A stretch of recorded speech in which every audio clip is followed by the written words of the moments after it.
I genuinely thought I might die filming this documentary, and I wasn't even the one swimming the Molokai Channel. The Molokai Channel, also known as the Channel of Bones, is one of the most dangerous stretches of ocean on the planet. It's part of the Ocean 7, a list of the 7 toughest open water swims in the world that very few have ever completed. 42 kilometers of open ocean, 2,300 feet in depth beneath you, brutal swells, unpredictable currents, and a ton of aquatic wildlife, such as 40 different species of sharks, Portuguese man-o-wars, and box jellyfish. And the swimmer in my film attempted this unassisted at night.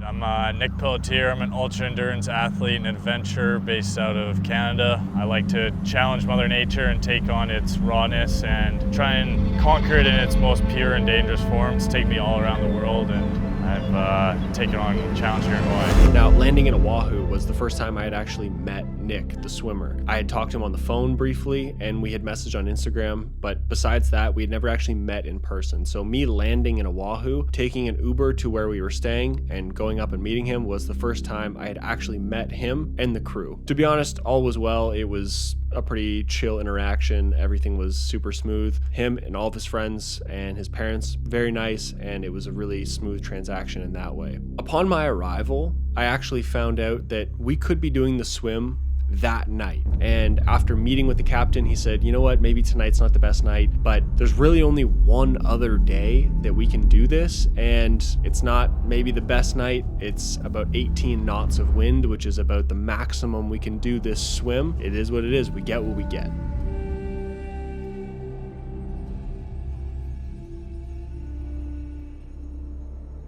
Now, it was at this time I found out that the swim was going to be overnight. And to be honest, that sounds like a nightmare. How are you going to light a boat in the middle of the ocean and have enough light to be able to film the swimmer out in the water, film everything around me? It's just another added layer of difficulty. For all my filmmakers out there, I'm going to briefly break down the gear that I brought to make this film. Now, I did shoot this entire film primarily on the Canon R5 using a Sigma 35mm 1.4 art lens and a Canon RF 15-35 f2.8 lens. I also packed a drone, a GoPro, a handheld gimbal, an Amaran tube light, a Canon R6, and a 50mm 1.2 for a second angle for interviews, lav mics, shotgun mics, tripods, and backup media. I also had a monitor for my camera, and I had it rigged out fairly well. Now, on this trip, I did need to pack fairly light. I couldn't bring big dome lights and things like this because there'd be nowhere for me to use them. I knew I was going to be outside a lot of the time, and to be honest, filming with these in a crowded hotel room was going to be a nightmare. So that's why I opted for the tube lights and a cube light, and that sufficed just fine for this particular film. Now, because I did need to pack light for this trip, everything I brought, including my clothing and personal items, had to fit into 3 pieces of luggage to get on the plane. One item being a personal item, which was a backpack, my carry-on being a Nanook hard case, and then I had 1 checked bag.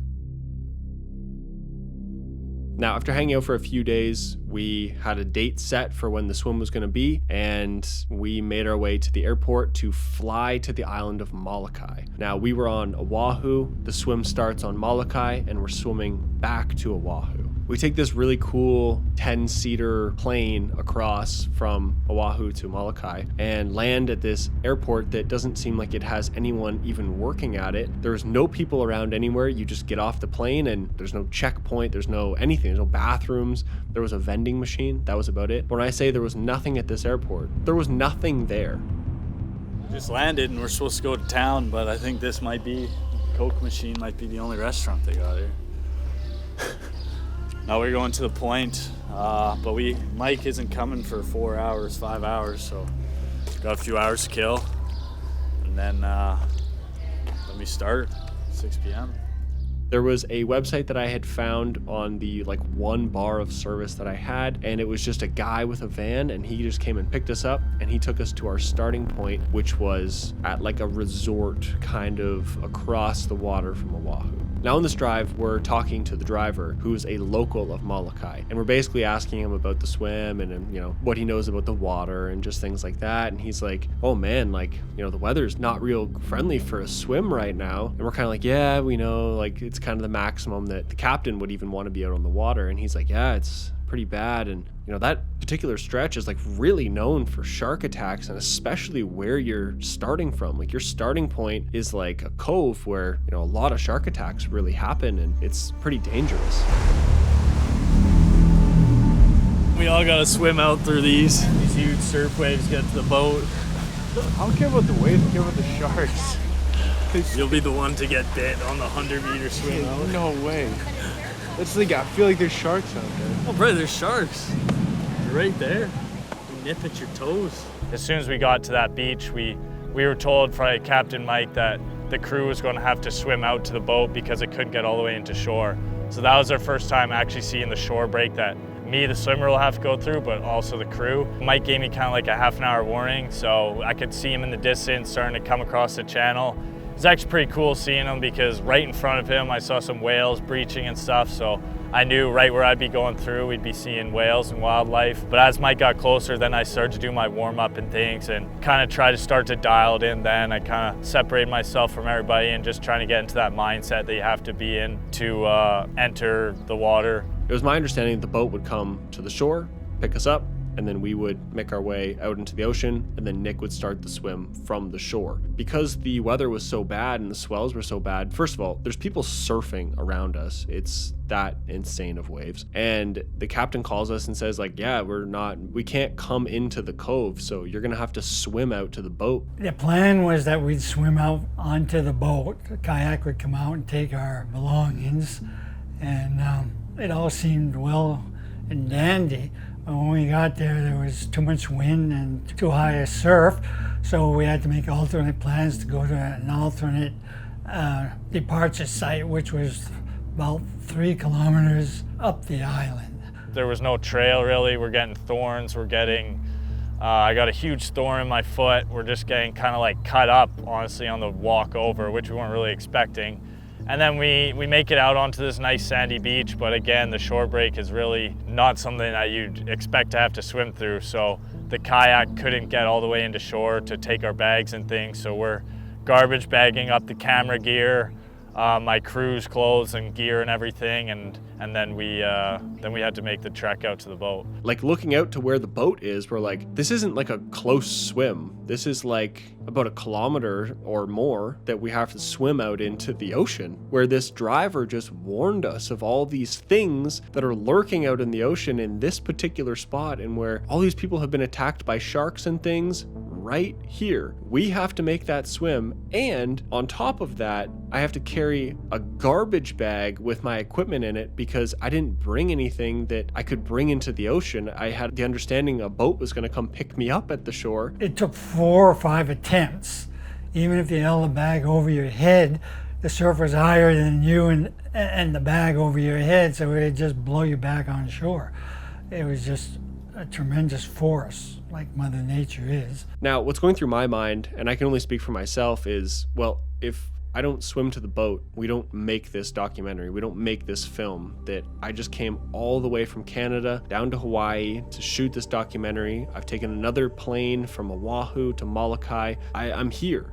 I can't not make this swim. I have to do this for myself, for Nick, who's expecting me to film. When I tell you that like the standing waves were just coming crashing down, like we kind of are waiting for like a little bit of a break.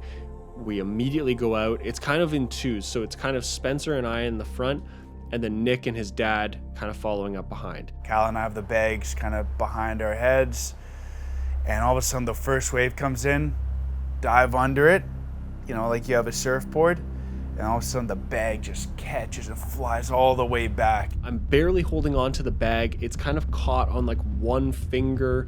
I don't know how I even held on to it. Spencer gets destroyed as well. We kind of make it through and then just keep swimming. The waves are so big I can't actually see the boat, and it's getting darker. It's like right at sunset, so like really long shadows on everything. Very beautiful, but just like hard to see because the sun's like right in your eyes. I just see them trying to breach over the top of a wave, and it crested right over their heads and just like bodied them, pulled their bags. And then my dad, he got pushed onto these rocks, so I went back to grab his bag.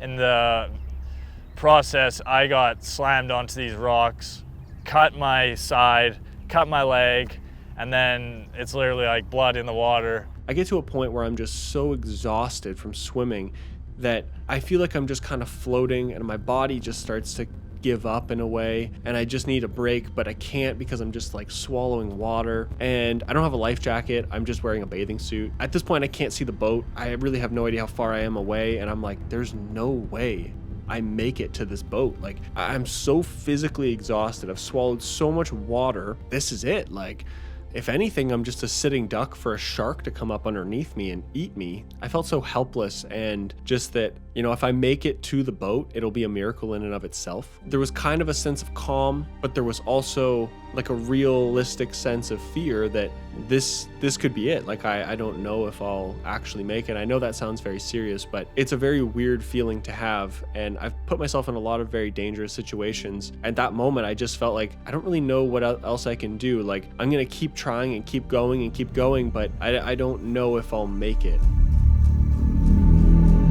We ended up making it through the waves. Spencer and I got to the boat first. Kyle and my dad tagged behind, and Getting on the boat, we were already nauseous and a little out of sorts, so we were kind of rushed for time because the sun was setting and we wanted to start off. Nick had to grease up and then swim back to shore and start on shore and then swim back out, which made things a little more complicated. Not only was the whole thing rushed, it was a little more than expected.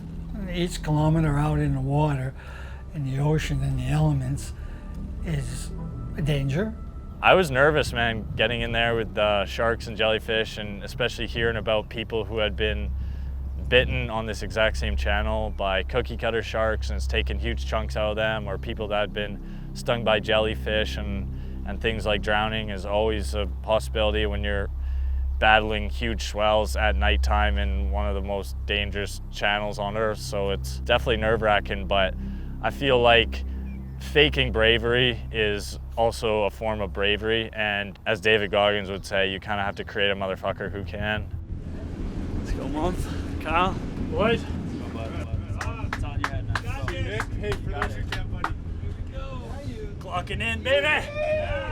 At that point, I start feeling like a little bit seasick. Like, I feel my body and my stomach turning a little bit, probably because I swallowed a lot of salt water, but also I'm not really used to being on a boat in the ocean that's just like rocking around so much. Nick's dad, Gary, is also very seasick already. He's been puking over the side, so maybe that also induced it. But then I just got violently seasick, and pretty much for the next 16 to 18 hours, I'm just puking over the side of the boat. Whenever Nick would come up to the boat to get like a banana or water or whatever, I would like bring myself back up to life, film it for a second, and then just lay back down on the side of the boat, curl up, and just honestly wish that I was back on land. When the feedings are happening, as soon as I would get the bottle, unlike on my Okanagan Lake swim, where I could kind of tread water and stay in place and talk to the crew, in the Molokai Channel, I was getting pushed away 10s, 20 of meters right away. So as soon as I got the bottle, I was getting pulled away.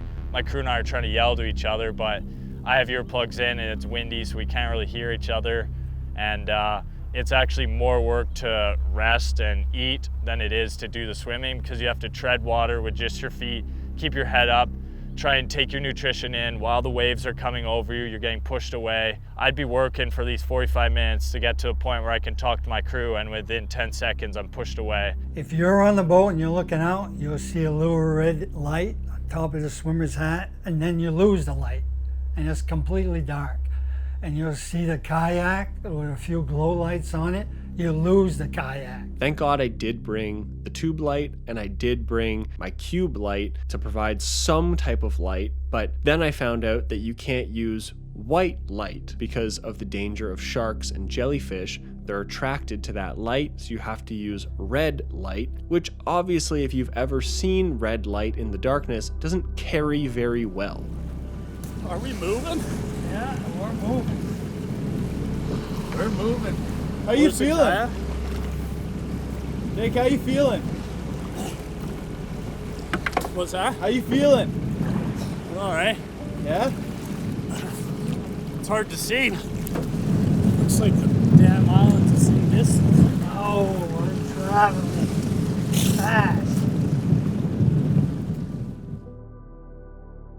at a certain point, it kind of did get down to clockwork where I would get my feedings from Spencer. He'd say like a thing or two to me as I was getting pushed away. Then it was just like face down for another 30 minutes, try and hold the pace right off the back of the kayak. I'd get in, get my feeding for 10, 20 seconds, and then just back straight onto it. So it was very down to business. Basically most of the night, we had really good pacing. At 7 hours in, I was halfway done the swim at 21 kilometers. So right on pace for my goal of finishing around 12 to 15 hours. And things just basically went on like that until the early morning, probably around 3 or 4 a.m.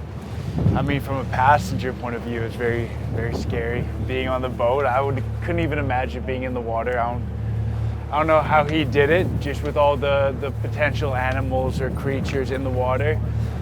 But it went pretty smoothly. His pace dropped a little bit throughout the night, and now he's struggling a bit right now.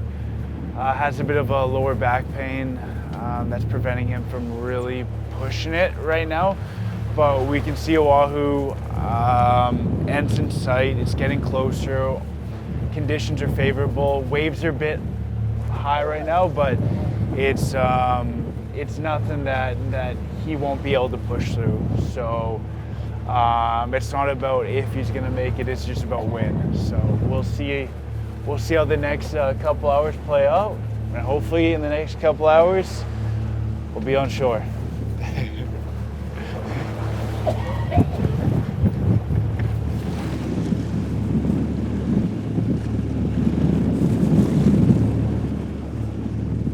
As we got closer and closer to Honolulu and the beach where we were supposed, Sandy Beach, the north wind started picking up. But with that north wind brought in a kind of a north current also, which was pushing us off course.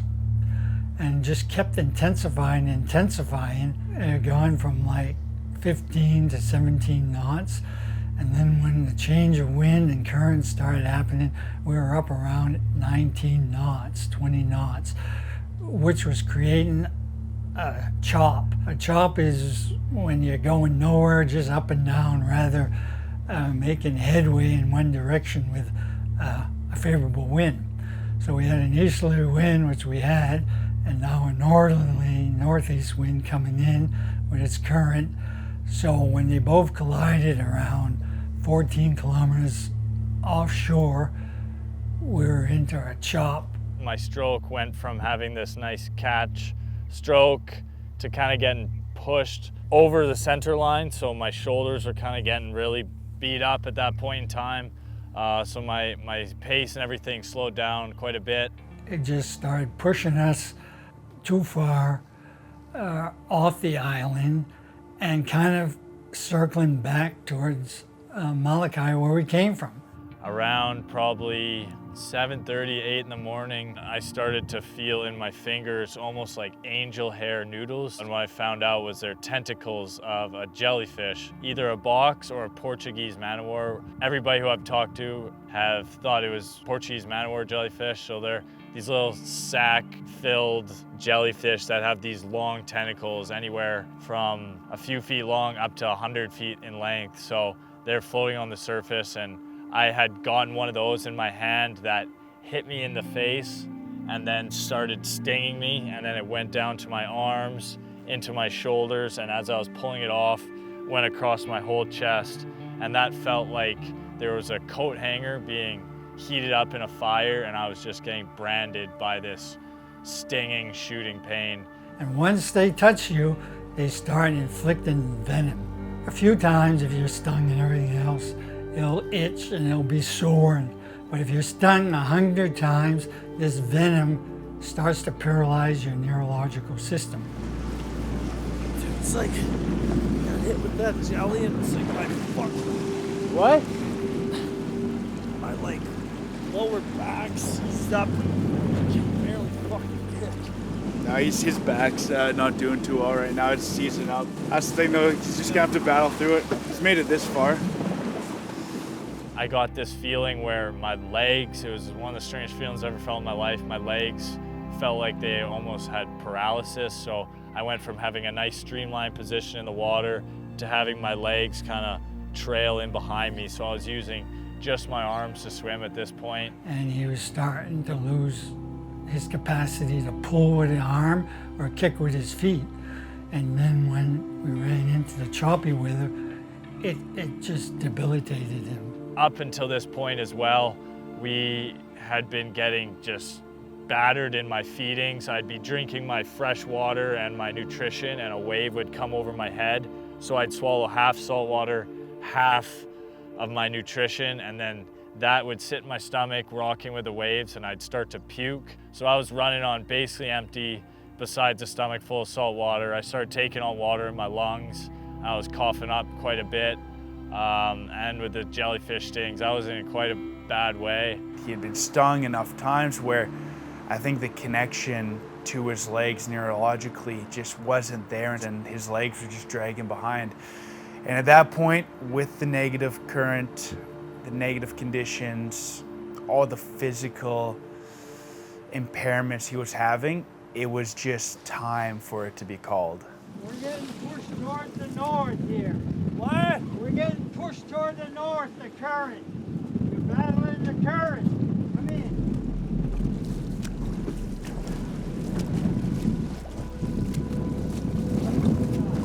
I can't try. I can't try. You're trying now, but you're coughing and we're going the wrong way. Current's pulling us the wrong way. Come here. Pulling us the wrong way. I know, but I don't want to stop. There's no choice. There is no choice. You're going the wrong way. Come here. Come on. Stop! I know, but it's nature. Mother Nature. You're not gonna be Mother Nature. Come on. Come on. It's almost reminiscent to ones I've had in the Okanagan where I was at a tough point too, and my dad's always the one who makes those decisions for me, whether we're going to keep going or not, or seeing how I'm feeling. And he's made such good calls in the past where he knew in the past when I couldn't keep going, and he could see my eyes when I could keep going. And for this one, he could tell that I would have done anything to stay in that water, but it was best if we called it. So he had made that tough decision, and I put that role on him to let him be able to make that call in my best interest, and he made that tough call that we were going to call it. It's always a hard call. I love to be a part of my son's expeditions, and it's always hard when you have to call one off to just protect your loved one. So when it comes to Nick quitting, he's not a quitter. Nope, he's not a quitter. He says he'd rather die out there than quit, which to me, again, is uncomfortable. I can't understand that. But that's how much effort Nick puts into challenging himself.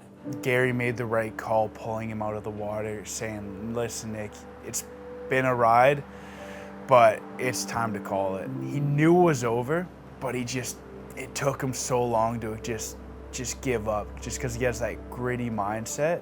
He knows that he's got many, many people who love him and have his back and care about what he does and want to see him succeed. And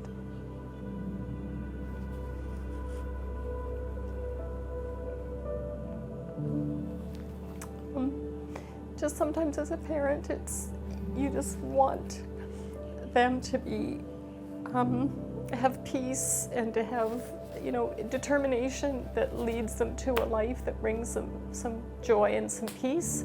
And I think that that's, what my hope is for him. That in all he does. Those moments when the swim's getting pulled and everything, it's thinking about all the time you put into training, all the effort to get all these people together, logistically wise, all the thousands and thousands of dollars to buy flights to get out here, to pay for captains, to buy your food, to do everything to make this come together. And I start to think of all those failures in the Okanagan Lake swim and how I felt in that moment. And those are like heart-sinking moments, because you know you have like a year to think about that and to dwell on it and to try and learn from it, but you know how much pain and that causes when you make this game your identity. So all that comes into your mind when you go to stop, and then yeah, it is kind of just like a dagger to the heart when it happens. It's disappointing for sure. Trained really long and hard for this stuff, and so I pride myself on is being able to do what I say I'm going to do. It's frustrating when it doesn't happen, so the crew is great, everybody's great, but it wasn't meant to be today, so we'll be back doing something.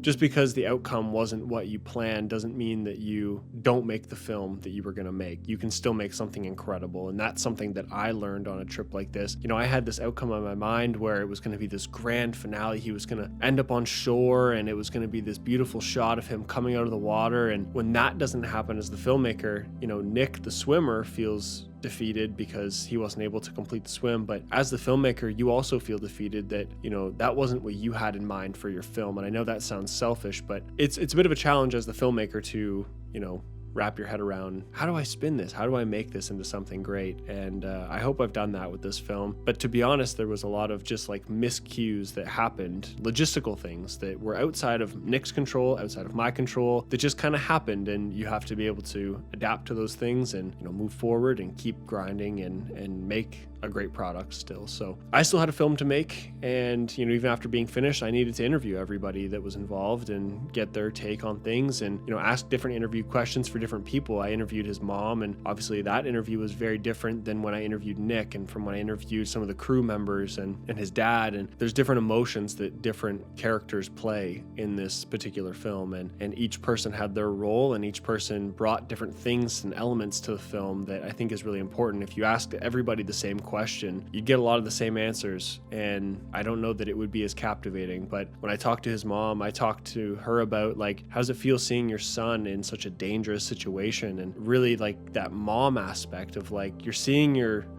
child out there that you love more than anything. You know that there's dangers of sharks and Portuguese man o' wars and drowning, and he's doing this extreme thing. Like, talk to me about that. Like, how does that make you feel? Because, you know, I want that emotion to come out. And then when I talked to his dad, like, he's on the boat, and seeing him struggle and being able to make that decision of, I don't think it's safe for him to continue, and he's not going to be able to recognize that. I'm going to need to take him out of the water, and Nick had given him the green light. That's okay. This was a very important film for my personal career because, one, I learned what it took to make a film. I learned how difficult it is, all the challenges you have to overcome, the hours and hours and hours of planning and organizing and editing and everything like that. I've made lots of films for other people, just editing them, but actually going out, filming them, getting the shots, getting the timing for the shots. I learned a lot from that. Would there be things I do differently? Of course, I would do a million different things differently, and maybe I can talk about that in a future video. But all in all, I'm really happy with the product that I was able to make with the circumstances I was given, and I would love for you guys to go and watch the film if you have time. It'll be on my channel. It's called The Channel of Bones,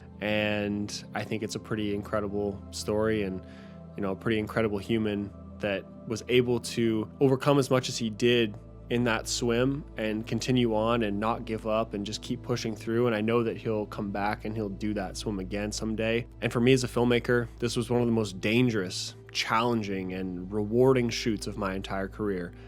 And I'll have this memory for the rest of my life.